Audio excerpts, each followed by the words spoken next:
proposed work involves replacing an existing panel board with a new 200 amp square DQO MCB panel and connecting all loads into the new panel. Article 6.4 of the New Jersey Rehab Code pertains to repairs and states in part that existing electrical wiring and equipment undergoing repair or replacement shall be allowed to be replaced with like material except for the following. There are 5 exceptions listed, and none of them seem to apply to the situation described. Article 6.5 of the New Jersey Rehab Code pertains to renovations and does not appear to have any specific requirements for panel board replacements. The proposed work is considered a replacement of existing equipment and is generally allowed under the New Jersey Rehab Code. While the New Jersey Rehab Code may not have specific requirements for panel board replacements, some general requirements from the National Electrical Code, or NEC, should be followed. Firstly, clearances. The new panel board must be installed in accordance with the clearances specified in NEC 110.26. Secondly, conductors. The conductors connecting the panel board to the loads must be properly sized and installed in accordance with the NEC. Thirdly, overcurrent protection. The new panel board must provide overcurrent protection for all of the loads connected to it. Let's delve further into NEC 110.26 regarding workspace about electrical equipment. This section dictates the requirements for providing sufficient access and working space around electrical equipment to ensure the safety of personnel. NEC 110.26 deals with dimensions of working space. It's crucial to understand the depth, width, and height requirements to ensure a safe working environment. Firstly, depth of working space. The depth of the working space in front of electrical equipment must be sufficient to permit safe operation and maintenance of such equipment. The depth is determined by the voltage to ground and the condition of the location. Condition 1 is where there are exposed live parts on one side of the working space and no grounded parts or grounded conductive parts on the other side of the working space, or where grounded parts are insulated. Condition 2 is where there are exposed live parts on one side of the working space and grounded parts on the other side of the working space.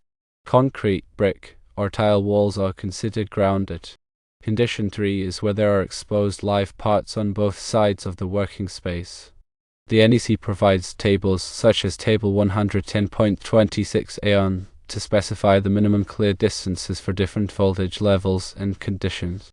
For example, for equipment operating at 151 volts to 600 volts, the minimum clear distance for condition 1 is 3 feet, for condition 2 is 3 feet, and for condition 3 is 4 feet.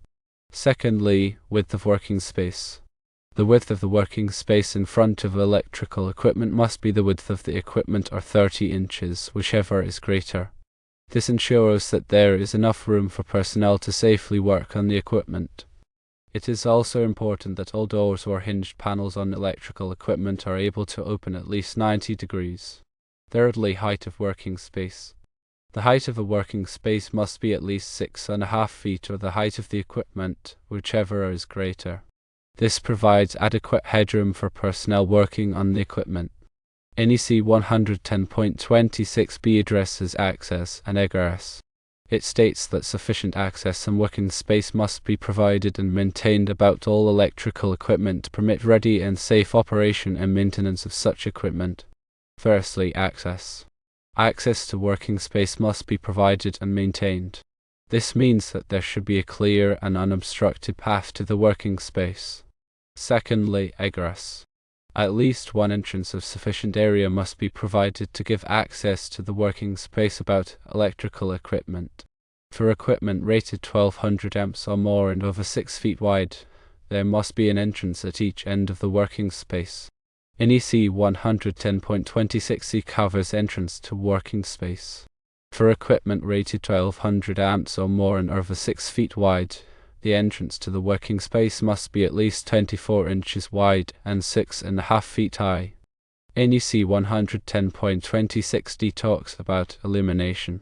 Adequate illumination must be provided for all working spaces about electrical equipment. This ensures that personnel can see clearly and safely perform their tasks. NEC 110.26e covers dedicated equipment space. All switchboards, panel boards, and motor control centers must be located in dedicated spaces and protected from damage. Firstly, indoor.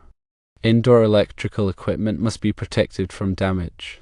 The space above the equipment must be dedicated to the electrical installation and cannot be used for piping, ducts, or other equipment foreign to the electrical equipment.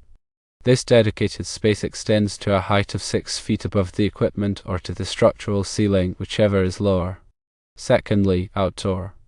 Outdoor electrical equipment must be protected from accidental contact by unauthorized personnel, vehicular traffic, or accidental spillage or leakage from piping systems.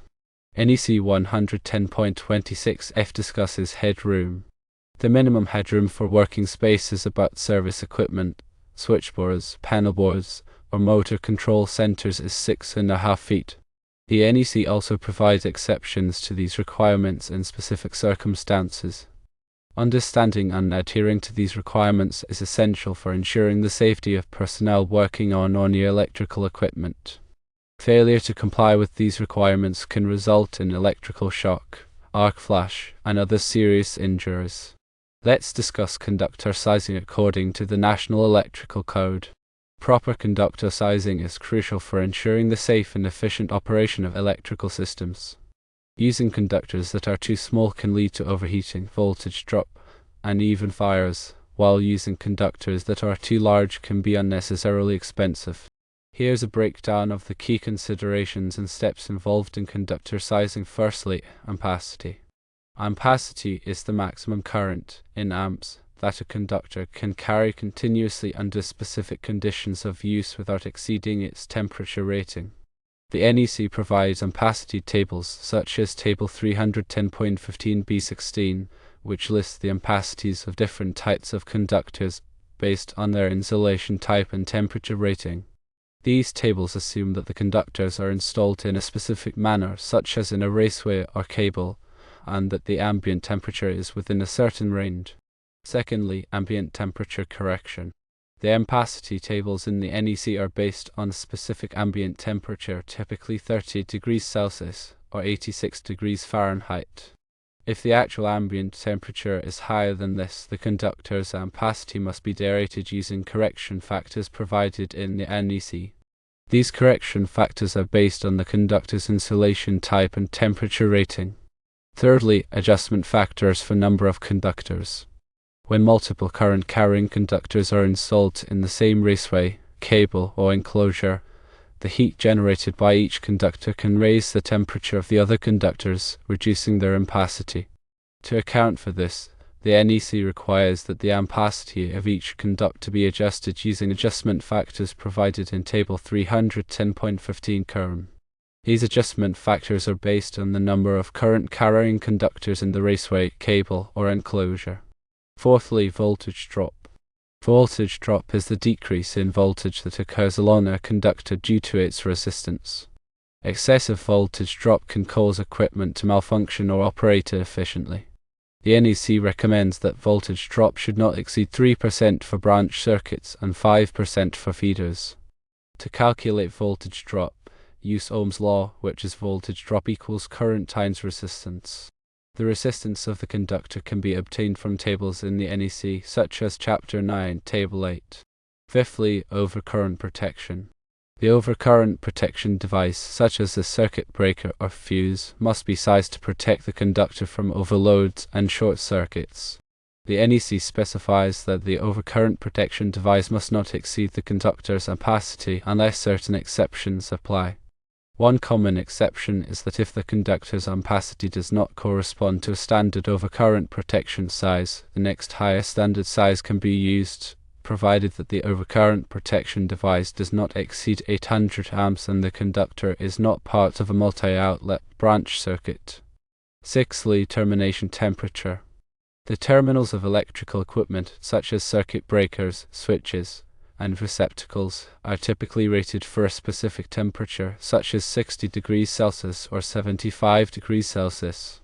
The conductor's ampacity must be based on the lowest temperature rating of any connected termination. For example, If a conductor is connected to a circuit breaker with a 60 degrees Celsius terminal rating, the conductor's ampacity must be based on the 60 degrees Celsius column in the ampacity tables, regardless of the conductor's insulation type or temperature rating. To summarize the steps to conductor sizing: firstly, determine the load current. Calculate the actual current that the conductor will be carrying based on the connected load. This may involve using nameplate ratings, power formulas, or other methods. Secondly, select the conductor insulation type and temperature rating. Choose a conductor insulation type and temperature rating that are suitable for the application and environment. Consider factors such as moisture, temperature, and chemical exposure. Thirdly, determine the ambient temperature and number of conductors. Determine the ambient temperature in the area where the conductors will be installed and the number of current-carrying conductors in the same raceway, cable, or enclosure. Fourthly, apply ampacity correction and adjustment factors. Apply the appropriate ampacity correction and adjustment factors based on the ambient temperature and number of conductors. Fifthly, select the conductor size. Select a conductor size that has an ampacity equal to or greater than the adjusted load current. Sixthly, check voltage drop. Calculate the voltage drop for the selected conductor size and ensure that it is within acceptable limits. If the voltage drop is too high, increase the conductor size. Seventhly, select overcurrent protection.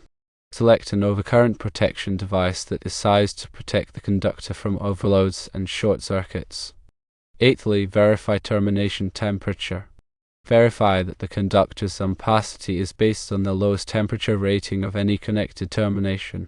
By following these steps and carefully considering all of the relevant factors, it is possible to select the correct conductor size for any electrical application. This will help to ensure the safe, reliable, and efficient operation of the electrical system. Now let's talk about overcurrent protection requirements within the National Electrical Code.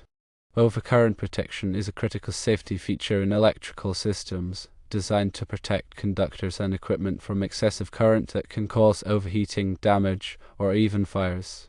The National Electrical Code, or NEC, provides detailed requirements for overcurrent protection, including the types of devices allowed, their sizing, and their application.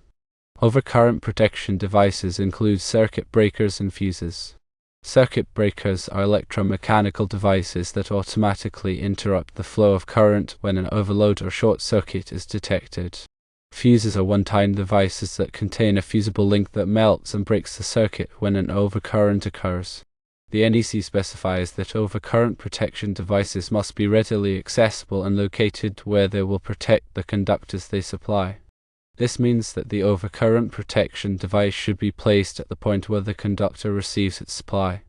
The size of the overcurrent protection device must be based on the ampacity of the conductor it is protecting. The NEC specifies that the overcurrent protection device must not exceed the conductor's ampacity unless certain exceptions apply. One common exception is that if the conductor's ampacity does not correspond to a standard overcurrent protection size, the next higher standard size can be used, provided that the overcurrent protection device does not exceed 800 amps and the conductor is not part of a multi-outlet branch circuit. The NEC also provides specific requirements for overcurrent protection of different types of equipment, such as motors, transformers, and appliances. These requirements are designed to protect the equipment from damage due to overloads or short circuits. For example, the NEC specifies that motors must have overload protection to protect them from overheating due to excessive current. The overload protection can be provided by an overload relay, a thermal protector, or other means. Transformers must have overcurrent protection on both the primary and secondary sides to protect them from damage due to overloads or short circuits. The overcurrent protection devices must be sized based on the transformer's rated current and impedance.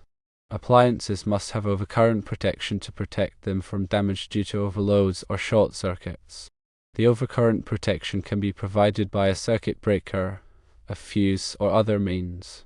The NEC also addresses the use of series ratings for overcurrent protection devices. A series rating is the maximum fault current that a combination of overcurrent protection devices can safely interrupt. The NEC allows the use of series ratings under certain conditions, provided that the overcurrent protection devices are properly coordinated and tested. Proper coordination of overcurrent protection devices is essential to ensure that the overcurrent protection system operates correctly.